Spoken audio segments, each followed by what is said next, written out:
ಮಣ್ಣೆತ್ತಂದೇ ಶ್ರೇಷ್ಠ ಅಂತೇಳಿ ಇವೇ ಜಾಸ್ತಿ ಜನ ಒಯ್ತಾರೆ. ನಮ್ಮ ಕಡೆಯಿಂದ ಸಾವಿರಾರು ಎತ್ತುಗಳು ಒಯ್ತಾ ಇರ್ತಾರೆ, 25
ಹಂಗೆ ಮುಂದುವರ್ಸಕತ್ತೀವಿ ನಾವು.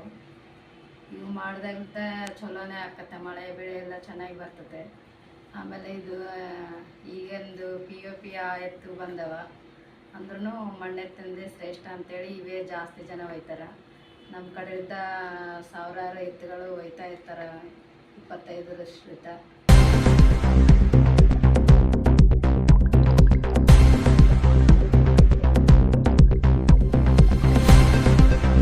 ಎರಡು ಎತ್ತುಗಳಿಗೆ ಪೂಜೆ ಮಾಡಿ ಭಕ್ತಿ ತಮ್ಮ ಶ್ರದ್ಧೆಯನ್ನು ಅರ್ಪಿಸಿ ನೈವೇದ್ಯ ಮಾಡಿ ಅರ್ಪಿಸಿದ ಮೇಲೆ ಮುಂದೆ 2 ದಿನಗಳಲ್ಲಿ ಅಥವಾ 3 ದಿನಗಳಲ್ಲಿ ತಮ್ಮ ಮನೆ ಮೇಲ್ಭಾಗದ ಕೊಂಬೆ ಮೇಲೆ ಆ ಮಣ್ಣು ಎತ್ತುಗಳನ್ನು ಇಡ್ತಾರೆ.